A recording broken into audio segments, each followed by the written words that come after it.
Kia ora everyone, we'll start with karakia.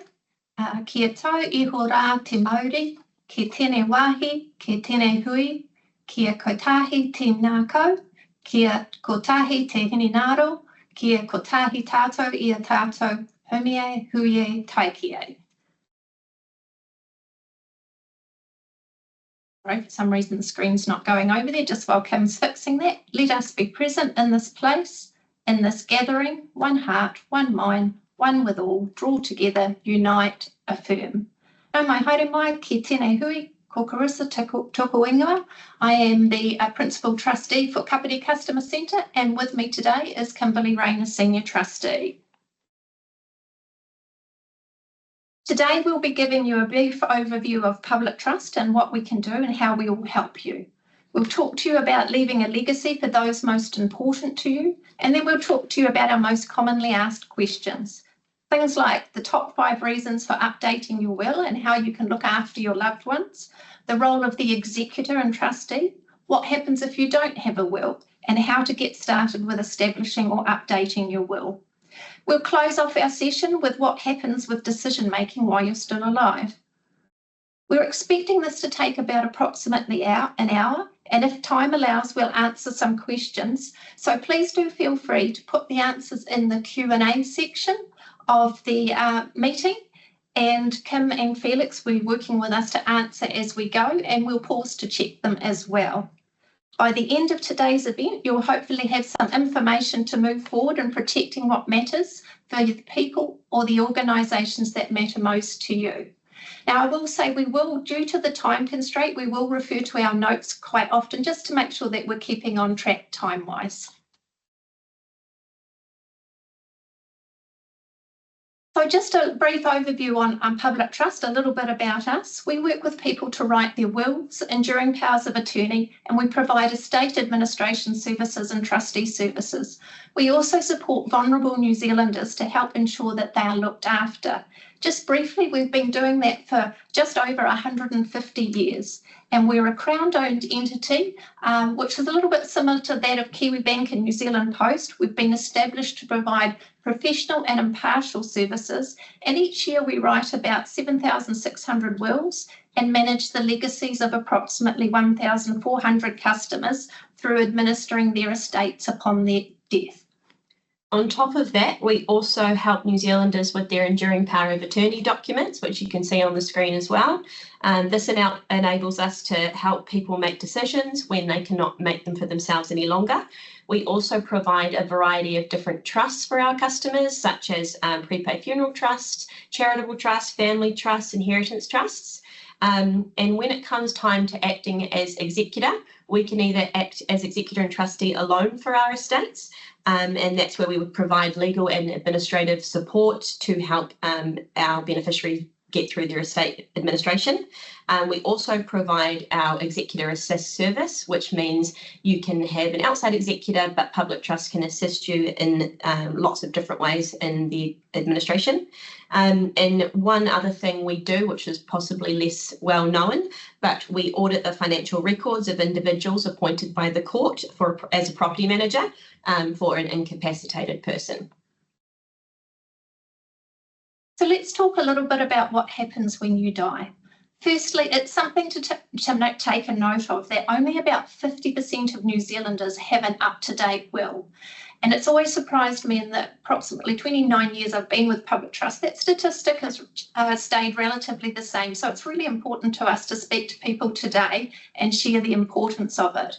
Not having a will in place and a current will in place when you die can leave loved ones facing legal and financial difficulties.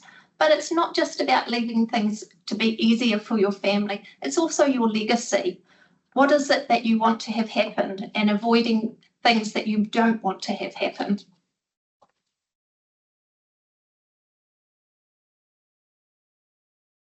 So why do you need a will in place? What do you need to consider when ensuring your legacy plan is current? A will is a legal document that is uniquely yours. It sets out your wishes, it names who is responsible for carrying out your wishes, and it gives specific directions. Kim and I will talk about the common things covered in a will and why each means that you should have a will in place, even if you don't think that you have that much to pass on. So firstly, there's the obvious, the assets. If you own anything in your sole name over the value of $15,000, and we'll talk a little bit more about that dollar figure later, but in one single asset, $15,000, you actually need to go through the legal process of estate administration.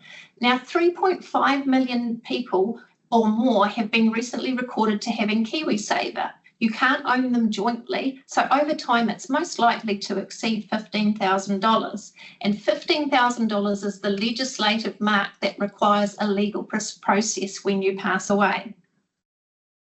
Your will is also a place to provide for your family and friends, as you can see on the screen. So it's a time or a place where you can mention who you would like to leave something to. So somebody that's important to you, can be friends, can be family, can also be a place that you nominate somebody to look after your pets or any furry friends when you do go.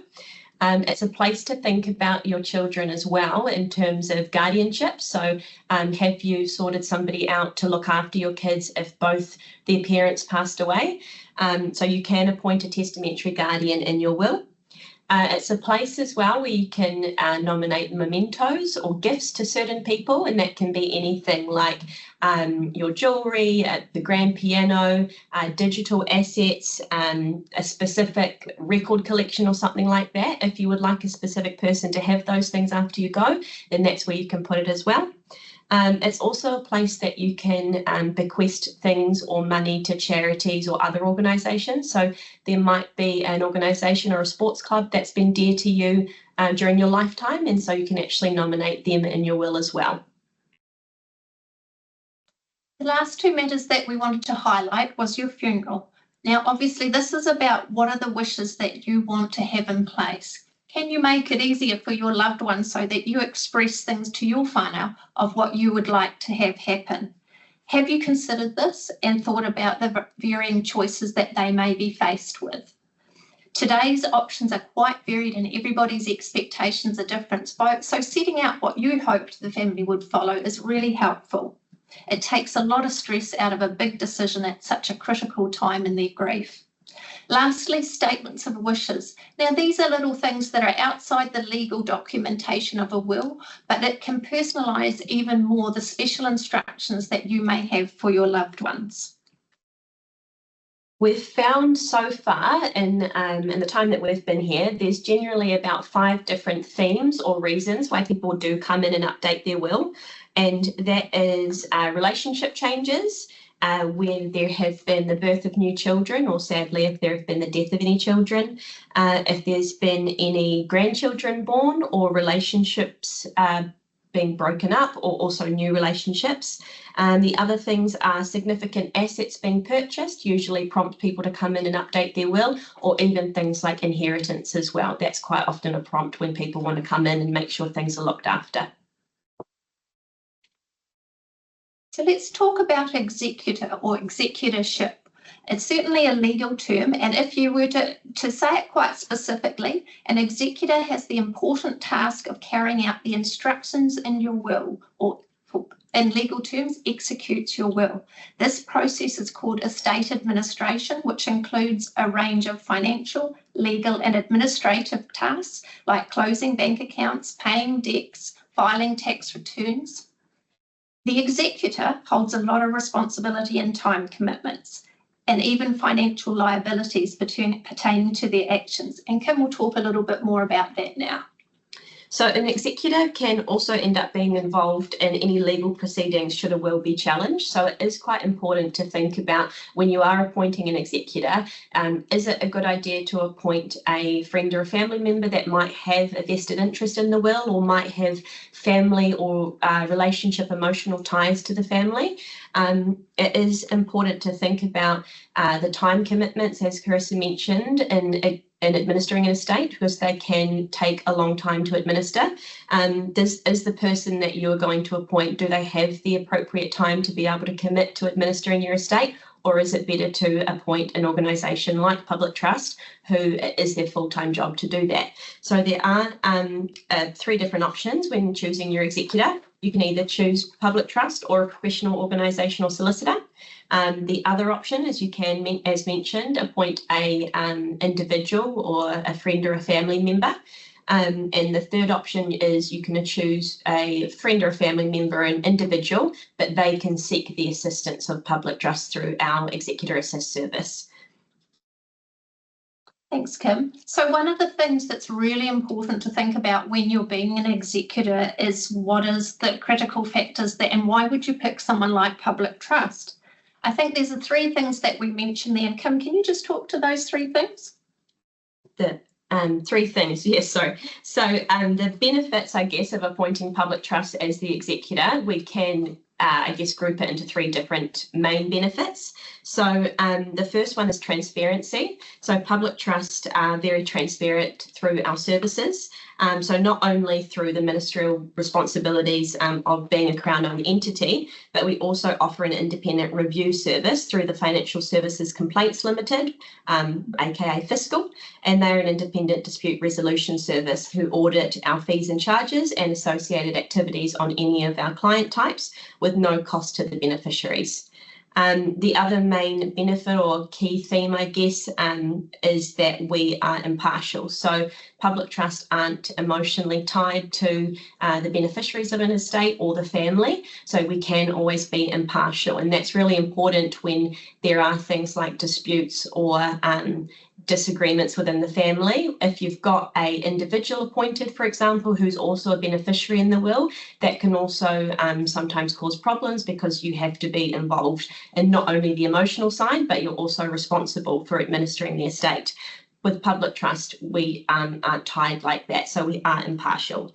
And the third key thing is that we have the expertise and time. As Carissa mentioned, we've been doing it for over 150 years, and we have the time to do it because that's literally what we're here to do.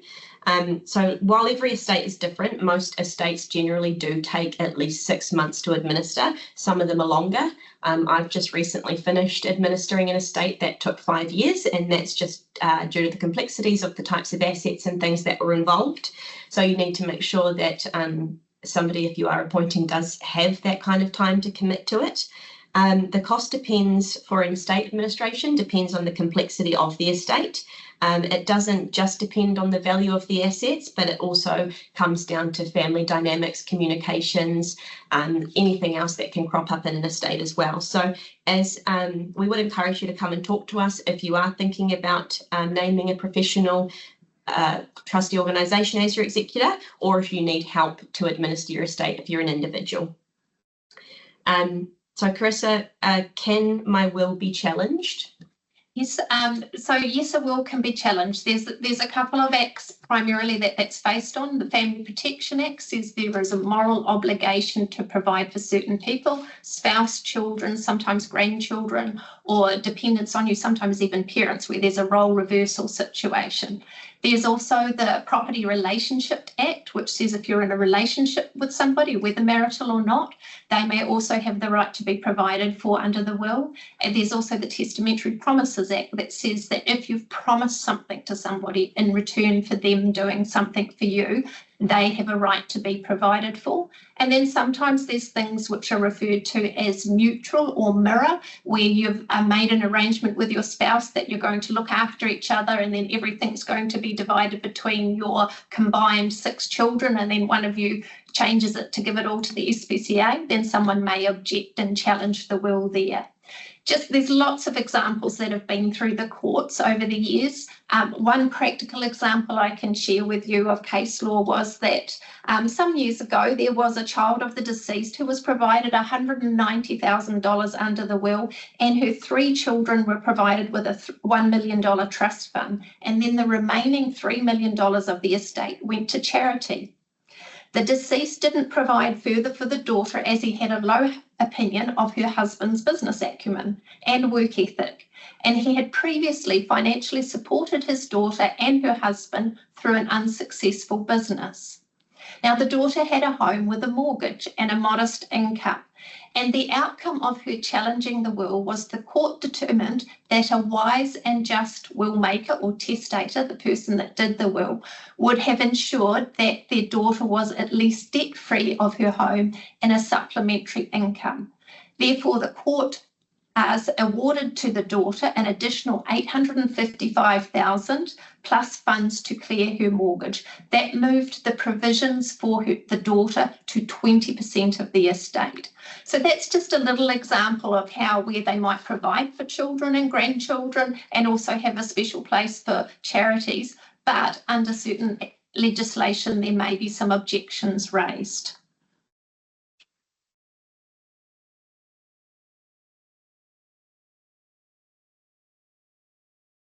As mentioned previously, assets in your sole name over the value of $15,000 do require a legal process to be followed in accordance with the law. So what happens when you don't have a will? So if you don't have a will, it's called dying intestate, and it means your estate will be divided up according to an act of legislation.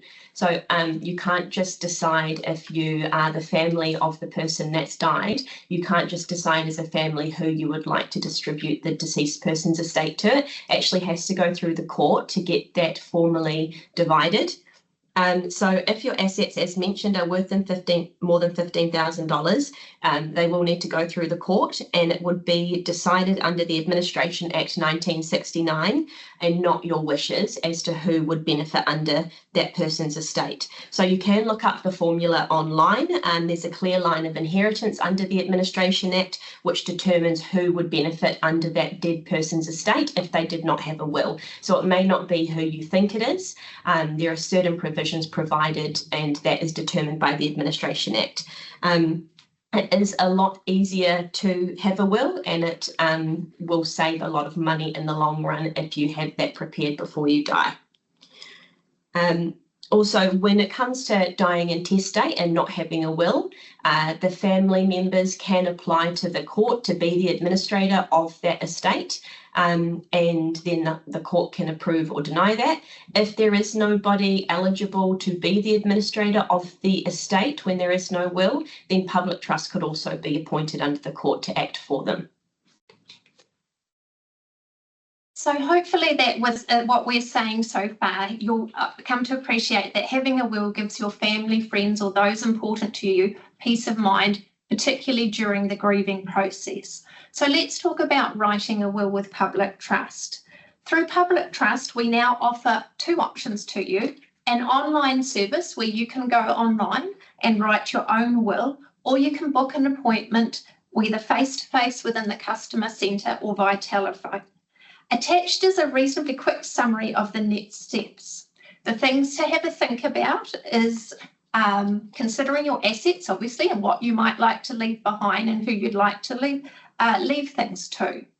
Writing a will online is quick, easy, and secure. You only have to pay for what you need in your will, and you've got the expertise of a live chat 7 days a week. And I do show my age by saying that we are dealing with actually humans. We've got some really experienced digital trustees there that are very helpful to you. In centre, within our customer centres, we've got 20 locations nationwide where you can come and have a talk to us, and we also have a telephone service. It's really important that you take the time to book an appointment if you're coming face-to-face to make sure we have set aside adequate time, and we probably will have a chat to you prior to just get an idea of what you're hoping to achieve. An important thing to remember is not just loading the information online or giving the instructions. It's really important that you print, sign and store the document in a correct and safe, accessible way. You must print and sign your will with 2 witnesses and be dated for it to be valid. It's also important to remember that the witnesses cannot be somebody who is named in your will, or they actually disinherit themselves by being a witness. These days with technology and people moving about, it's so important to also make sure that the original document isn't damaged and kept in a safe place. Now, if you do your will through public trust, you're able to store it in our safes nationwide. It's really important to remember when you're writing your will to think about your digital assets. That can be really varied. Things like your, I was going to say flybys, but they've gone, air points. You might have digital memberships to things. These days, a lot of time people these days don't actually have hard copy photos. They have digital photos. Who has access to that? Who has the ability to retain and uplift those things, as well as naturally your online subscriptions and memberships such as Facebook and things like that.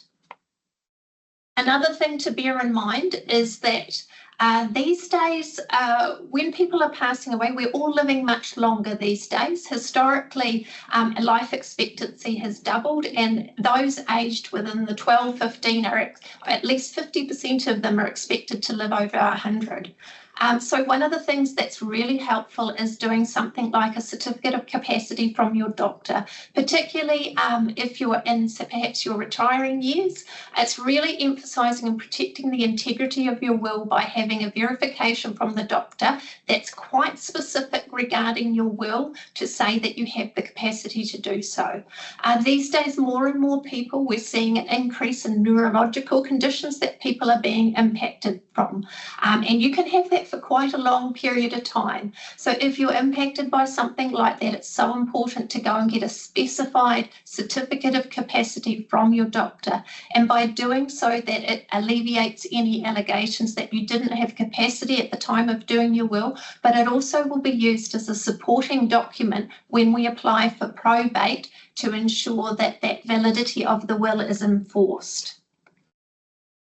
I think we were just going to check at this point in the questions and answer kit. Yeah, one question we do get asked a lot actually, which we didn't mention, that how often should you review or update your will? So we always say you should look at your will every 3 years or so, maybe 3 to 5 years. If nothing's changed and everything in your will is still relevant, then you don't need to update it. But quite often people don't realise that things have changed quite a lot in the last 3 to 5 years without actually looking at their will document, and they realise, oh, that person has passed on, or we don't have that asset anymore, or my children are no longer under the age of 18. So it's really important just to glance at your will. If everything looks okay, that's fine. And if not, that's a good chance to update it. So that's the one question we do get asked a lot.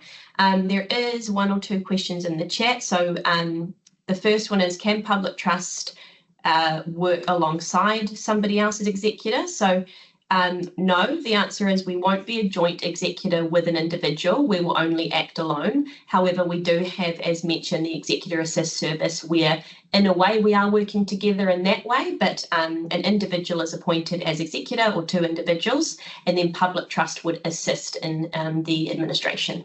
So that's one question. I think that's kind of all we've got in here at the moment, unless my thing's not loaded. While Kim's having a look, because we're ticking along quite well with time, I also just wanted to highlight a little bit more about funeral side of things. Have you considered how your funeral expenses will be paid for? So many people say that they want a simple and inexpensive funeral.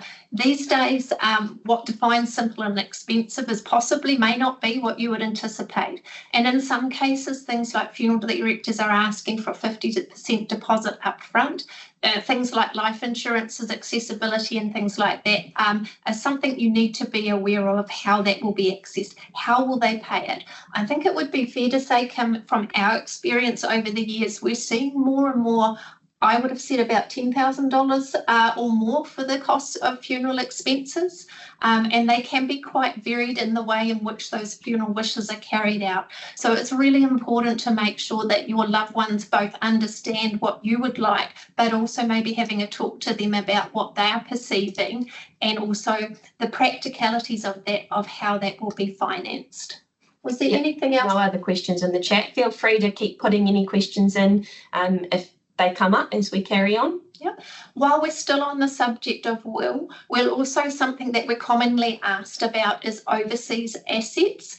Something to bear in mind, it's really important to let us know if you've got overseas assets. So we would want to know whether you want the will to cover both your assets in New Zealand and outside of New Zealand, or whether you want a separate will for that. Now, we'd always encourage you that if you have assets overseas, to get some advice from that respected country, because all the laws vary and different, and it can end up taking quite a substantial period of time. The one that Kim was talking about that took her 5 years had overseas assets where there are different legislative requirements, and it can take a considerable period of time. There's a couple of countries that are easier to deal with in terms of overseas assets. So in Australia, for example, our laws are quite similar to Australian laws. So the New Zealand will can quite easily deal with your Australian assets if you don't have a will in Australia as well. It's Commonwealth countries that are easier for us to deal with and usually slightly quicker, but even UK assets is still very slow, and the UK's quite behind us in terms of how they'll accept documentation and things. They quite often still want you to post everything over. So yeah, it is a lot, it takes a lot more time and can be more expensive in the administration costs if you've got overseas assets. Thanks, Kim. So that's covering off our side of things of when you pass away. So what we'll move on to now is the big decisions while you're still living. Cool. So as mentioned, yes, we had talked about what happens when you die and what documentation would assist you in that time, and that's the will. So now we move on to enduring power of attorney, and that's a product and service that Public Trust also deal with daily. So the enduring power of attorney documents are sort of like a living will. It's a legal document that allows you to choose a family member, a friend, or an organisation like Public Trust as an attorney to make important decisions on your behalf if you're not able to make those decisions yourself anymore due to injury or illness. The documents can sometimes allow that person or organisation to immediately step in and help you as soon as you ask them to, or if by way of medical certificate if you can't ask us to assist. So as we've got a bit of time, we thought that we'd ask you a series of questions here. These are ones that come from my own experiences. I slightly tongue-in-cheek say that possibly my family seems a little bit accident prone.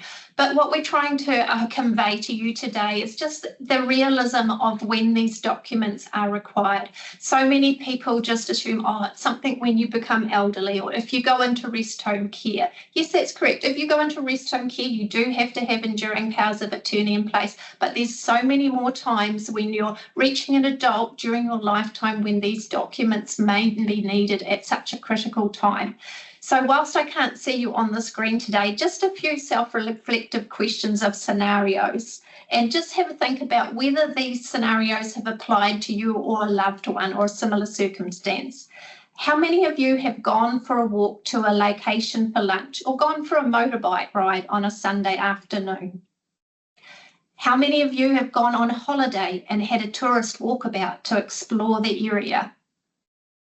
How many of you have either done building or renovations on your own and maybe stood up on ladders, saw stools and things like that to access those higher areas? How many of you have a normal morning routine when you get up, such as perhaps using the bathroom facilities and having a cup of coffee when you wake up in the morning? Now, if you've said yes to any of these situations, then an enduring power of attorney is really important to you. So when I talked about that walkabout to lunch, going to lunch or a bike ride, now my grandmother was unfortunately returning home from a ladies' luncheon out, and unfortunately a car came out of the driveway and came out blind and hit straight into her on her mobility scooter. The fall from her mobility scooter down into the concrete was actually such that it caused multiple brain bleeds, and she was no longer had her capacity. It caused permanent brain injury.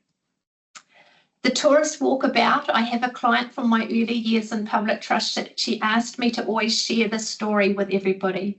My client's father was out on holiday and going for a walkabout, and he quite simply slipped on the gravel while out and about. And it unfortunately was just simply the way he fell, and that meant he became permanently paralysed and was unable to sign documentation.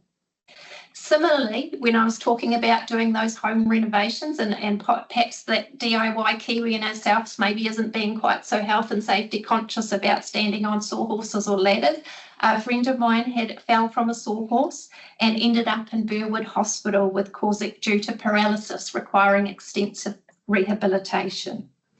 Now, with the morning routine, excuse me for somewhat bringing in the technicalities of bathroom facilities, but realistically and statistically, the morning routine of visiting the bathroom, did you know the most common area for a person to collapse and have a heart attack or stroke is in the bathroom when they get up in the morning? Each of these situations are relevant to somebody both young or old in years. They're not just for elderly people. An enduring power of attorney means that information, decisions and actions needed to be made immediately and without the delay of court proceedings can be done. Also, just one thing as well that was on the previous slide, it says there that your spouse does not automatically have power of attorney. So quite often we do come across partners or spouses that say, oh, but everything's joint, so I'll be able to act on that anyway without an enduring power of attorney. So that's not actually the case. So with the bank account, if it's joint, yes, you can act on that bank account if the other person loses capacity because you're both on the account. But there are many things that you won't be able to do for your spouse or loved one just because you're married to them or in a relationship with them. So something like owning a property, even if you're both on the record of title and you both own it jointly, if it ever came time to selling the property, you do need both signatures, even if it's jointly owned, and you won't be able to sign for your spouse or the joint owner without an enduring power of attorney document. It goes for also dealing with financial institutions, quite only, so sometimes IRD and WINS and things, they won't allow you to talk to them about your spouse or partner without having enduring power of attorney. Even some power companies and that kind of stuff, they'll want you to have a power of attorney before they will interact with you. So that's quite important to think about because quite often they think, oh, but that's my wife, that's my husband, I'll be able to do it for them, but you can't. More and more, we're also seeing, I think, whether it's just sort of sign of the times or things like that, utilities can be in the sole name because they've had it established before the relationship. And we've certainly noticed that's caused a lot of difficulties more and more over the years. So drilling into enduring powers of attorney a little bit further, I'll firstly talk about enduring power of attorney for property. So when we're talking about property, it's not just your house. We're talking about anything other than your body. Who makes the legal and financial decisions, either if you're not available to do so or if you become incapacitated? I use the example of that if you might be overseas at the time and maybe you've got your house on the market and your partner is back here or the co-owner is back here and you receive an excellent offer and wanting to settle on it. You can authorise the person to sign under the enduring power of attorney. Kim will talk a little bit more shortly about how that takes effect. It's important when you are picking an enduring power of attorney for legal and financial affairs to think about who is the most appropriate person or organisation that you trust to do so. This could be an indefinite period of time. There could be all sorts of complexities, not dissimilar to your executorship roles that person may be faced. Do they have the time? Do they have the capability and the understanding to look at your situation as an individual and remove themselves from that emotional attachment to make good legal and financial decisions, and maybe actually make decisions that are under the pressure of other people and their expectations. You can have for legal and financial affairs, you can either appoint somebody such as public trust if you prefer not to have an individual and ask that we consult with certain people, or you can appoint an individual, or you can appoint people jointly where that either all could act or both have to act at the same time. Yeah, so following on from property and financial EPAs, there's also the EPA for personal care and welfare. So it's important to note that these are two separate documents, and if you come and see us or you pop online, we would encourage you to have both. And that's because they look after completely separate matters. So the enduring power of attorney for personal care and welfare looks after exactly what it says. It looks after your health and your well-being, your welfare. And it's important to choose somebody or more than one person to look after things for you if you can't look after them for yourself. And that comes down to making decisions about where you're going to live. And obviously that's a very big change for some people. It comes down to also if you need things purchased for you. So you moved into rest home care, for example, and you need toiletries or anything purchased for you while you're living there, the personal care and welfare attorney would be expected to do that. They do work hand in hand with the attorney for property and finances. So, for example, if public trusts were appointed your EPA for financial assets, then you might have an individual acting as personal care and welfare where we work side by side together, able to reimburse that personal care and welfare attorney for out-of-pocket expenses and things like that. So unlike property EPAs, public trust cannot be appointed for your personal care and welfare matters, and that's just because we don't have that personal relationship. We don't know you like somebody else would, so you can only appoint an individual that you know and trust to be your personal care and welfare attorney. It can be, you can appoint for both documents, a first level, and then you can appoint a successive or backup attorney as well if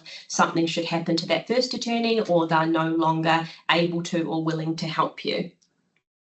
Thanks, Kim. And something to bear in mind with that is that that person may also be faced with decisions such as resuscitation or what's referred to as a living will. With the situation of my grandmother, that was one of the questions that was asked to us, who was personal care and welfare, and had my grandma expressed any wishes as to resuscitation and things. So whilst it doesn't actually constitute as a living will, they will be involved in the decision, and it may be a really important complementary document for you. So Kim, can you just talk a little bit about when an enduring power of attorney, whether for property or personal care and welfare, takes effect? Yep, so an enduring power of attorney for personal care and welfare, firstly, can only take effect if you lose your mental capacity, and that has to be ascertained by a doctor or your GP. So nobody can start making decisions on your behalf regarding your personal care and welfare until such time you've been deemed as mentally incapacitated. So you cannot make those decisions for yourself anymore. The enduring power of attorney for property, you can actually appoint within the document that this document can be activated immediately. So whenever you'd like it to be, while you still have your capacity. So there's two options. Either the document is activated immediately when you ask us to activate it, or it can be activated only when you lose capacity. So there's two choices for that one. And the reason being is that, as Carissa mentioned, sometimes people have enduring power of attorney for property. They may go overseas and they are unable to look after their bills and mortgages and things like that while they're overseas. So they ask somebody to do that for them while they're gone. They've still got their mental capacity. They just need assistance to do that for a short duration. So that's a good example of when or why it might be important to have your EPA activated immediately. Again, you also may be financially, sound of mind, but you may be physically unable to do things for yourself. So you might be admitted to a hospital for a short time, or you might just be confined to your home because of mobility issues. So you're still mentally capable to make your decisions, but you physically can't get out there and do your shopping or, go to the bank to get money out and things like that. So that's a good example as well of why you would like to have it activated immediately. In terms of capacity, as mentioned, the doctor has to determine if somebody's mentally capable or not, and that is done by way of medical certificate. Can you also talk a little bit about New Zealanders quite often may own businesses with other people. Can you restrict who has the authority over what of your assets? Yep, so there's places within the enduring power of attorney documents where you can allocate either all of your property and financial affairs to be managed by your attorney, or you can specify certain assets can and can't be. So there is quite a lot of room within the document to appoint different provisions and what that means, and separate things out to what can be managed and what can't be. And is there, if you've got some people that you want involved, but you don't want them actually having the legal authority, what happens there? Yep, so there's a chance in the document. You can either choose, there's option of would you like your attorney to consult with somebody else before making decisions? And that's a yes or a no. You can choose one or more people to be consulted with prior to decision making. If you don't want them to have that much kind of say over things, you can just appoint them as your attorney needing to pass information on to individuals. So that is after a decision has been made.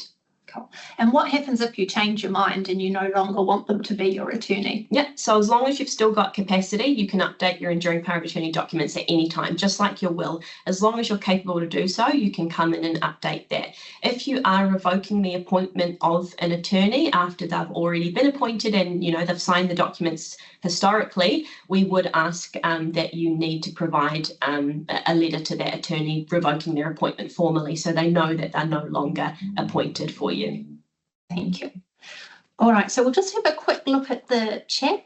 Yeah, so this is more to do with back when we were talking about wills. Has Public Trust dealt with parcel or land in the islands that have been bequeathed? So I personally have not dealt with any land in the islands. We have dealt with Māori land in New Zealand, but not island land. So I'm not sure if Carissa has. Interestingly, I've sort of interacted with the Public Trust in Fiji over the years for this. Most of the Pacific Islands actually have their own legislation regarding the land there that's quite prescribed. So my experience to date is that the will doesn't actually in New Zealand cover off Pacifica Island. They have their own piece of legislation. Again, circling back to when I was talking about overseas assets, not dissimilar even with Māori land, it's really important to make sure that you get advice from the relevant organisation. So if it's Pacific Island, I would be checking within the country, one of their legal providers there to see what legislative is. It's certainly much easier to do it proactively, and it might be that you need to do some documentation during your lifetime, much easier than waiting upon your death and hoping that it sorts itself out that way. Cool. So another question is, we have a child on the way later this year. If we were to do a will today, can you imply that assets would be left to future children, or is it better to just update the will as of today and then update it again once the child is born? So if you were doing your will today, you can just nominate that any children that you have now or in the future can inherit, and then for whatever reason, if that didn't eventuate, then that just provision fails and it goes to the first person. So for example, you may say that you'd like to leave everything in your will to your spouse or partner, and if that person was not here, then the backup provisions is that it goes to any children that you have living at your death. And so it kind of goes through like that. So yes, you can update your will today and appoint any future children in the will.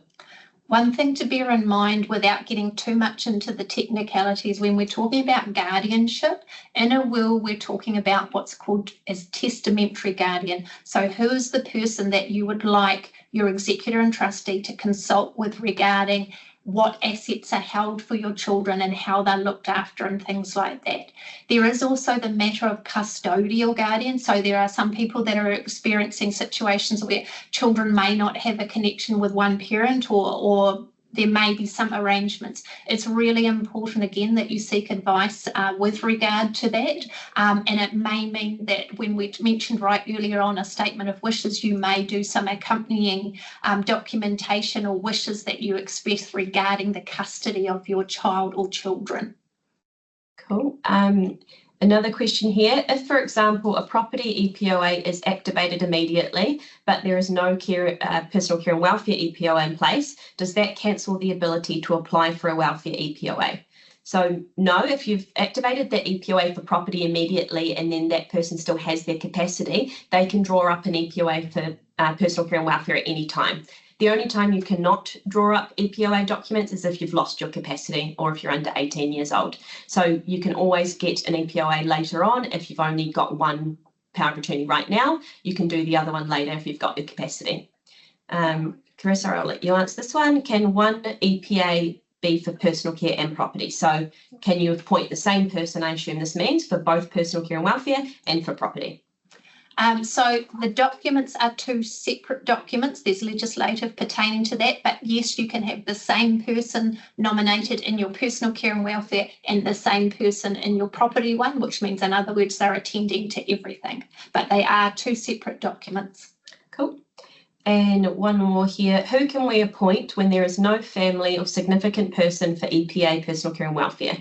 So we do actually come up against this a lot at Public Trust. So Public Trust might be appointed the enduring power of attorney for property matters, and for some reason that elderly person may not have any other family, everybody else might have died, they may never have children or anything like that. So we do quite often get these people that don't have personal care and welfare EPAs. We can still do our job as your property attorney without having the personal care and welfare attorney. It does make things a little bit more tricky if there is nobody, because there's no one for us to bounce ideas off, there's nobody to do your shopping for you and things like that, but we do get around it. And with online shopping and things now, these days it's a lot easier, and we can quite often jump online and, you know, buy things for you that you need and get them delivered directly to you. So that's an option. Yeah, I'm not sure if you've got nobody to be PCW. There are some in some of the areas of New Zealand. There's an welfare guardian trust organisation set up where there's a group of volunteers, but that's still, you know, proportionate to time, are relatively new and only in certain areas. Like, for example, I know it's down in Dunedin, the lower North Island, but not actually up to Kapiti where Kim and I are at. Ultimately, legally, if you don't have a personal care and welfare attorney, then the medical providers are obliged to follow the advice of the health professionals. So decisions will be made and things will be progressed and you will be looked after. It will be put upon the care providers to follow the advice of the appropriate person, such as the doctor or the health professional that is in the scope of area that needs that advice provided regarding your health. That's all the questions right now. That's all the questions. Okay, so we're just coming up to the conclusion of things here. So we just thought we'd just give you a little screenshot. We won't go into a demonstration, but it is actually well worth a go if you have access to the internet. Obviously, with you dialing in today, you do. So do have a go with creating a will or EPA online. It's a really affordable approach to you. It's easy and fast, and there's fabulous help available by some really experienced people there. You can provide additional services such as engaging them to have your document checked. I would really encourage that, because particularly if it's not your field of expertise, it's giving you that little added peace of mind. But you'll see here there's the digital options regarding creating a will. Our website has a little kind of questionnaire that you can answer at the beginning of what you think your intentions are of your will, and that will give you a bit of an idea of what would be the cost of it, so you can scope out before you proceed that side of things. It offers the statement of wishes that we've referenced a couple of times here, enduring power of attorney for property and enduring power of attorney for personal care and welfare. Most of our situations are really available to you from both the simplest and the most complex, whether that's face-to-face or online. And I really just want to reiterate that reminder, it must be printed and signed correctly in accordance with the appropriate way of witnessing and dating. And then I do want to emphasise also that enduring powers of attorney cannot be witnessed by anybody. They can only be witnessed by an authorised representative, such as a public trust or a solicitor. They cannot be witnessed at home by your neighbour or anyone else. So it's whereas a will, you can have two witnesses of anybody that's an adult and that's not named in your will. Enduring power of attorney, when you're signing that, you must, legislation says you must do it in the presence of an authorised representative. To get yourself started, you can go onto our website at Public Trust, or you can dial our 0800 number, 0800 371 471. We've got that coming up on the screen. And as I said, we've got that live chat there. Was there anything else you wanted to cover off on that one, Kim? Yeah, that kind of follows on to one more question in here. Do we have to have a lawyer involved when we do our EPA? So no, you don't. So you can jump online, as Carissa mentioned, you can do your enduring power of attorney yourselves. You need to print it out and you need to take it to be witnessed. So the only time a lawyer would need to be involved there is if you were wanting it to be witnessed by a solicitor. Otherwise, you can bring it into a public trust office, and you can actually arrange an appointment through the online platform to come and have it witnessed by one of us. And it says here as well, where is it filed? So we do have safes here that you can hold your original documents if you don't want to take them away with you. The other thing I was just going to say, the good thing about the online platform is that when you log in and sign up, you kind of you put in, make a username and password, and you can log in, do some of it, go away, you know, come back, do it again. So you don't all have to do it in one sitting. You can, I think you've got like a 30-day subscription, and you just go in within that 30 days and you can update things, go and have a think, then come back later, you know, when you've got some more time. So it doesn't have to be done all in one go. Thanks, Kim. So just while we're just doing that final roundup of any remaining questions, I just had one final more point to share before we close off. To help the people expect the unexpected and be prepared, we currently have a special offer on at the moment. It's a 20% discount on all of our wills and EPA services, enduring powers of attorney, whether you purchase that online or in the customer centre. Now, you do need to have that done before the appointment done before the 27th of April, or go online before the 27th of April. That's when our offer closes off. We've also got an added feature there of encouraging you to get your life administration and sorted, is that you'll also go in the draw to win a $500 grocery voucher to help you get on with the living expenses of today. This is all automatic, so you don't have to do anything to take advantage of the offer. Just go online and get started on your will or enduring power of attorney, or make an appointment to see one of us. We also work with a number of fantastic organisations who seek to make access to these wills and enduring power attorney easier for their people and supporters. So if you come from one of our business partners there, please reach out to us to see if there's any unique offer that we're making available via that organisation. Just checking before we close off, Kim, was there any other questions? No more. No more questions. All right, so if there's no more questions, we'll close off with a karakia. Kia whakairia te tapu, kia waitea ai te ara, kia turiki whakataha ai, kia turiki whakataha ai. Hunie, huie, taiki. Restrictions are moved aside so the pathway is clear to return to everyday activities. Draw together, unite, affirm. Ngā mihi nui kia koutou. Thank you on behalf of Kim and I for the opportunity to speak to you all today. Please feel free to contact us, whether we're throughout New Zealand or online. Thank you very much, everybody. Thank you.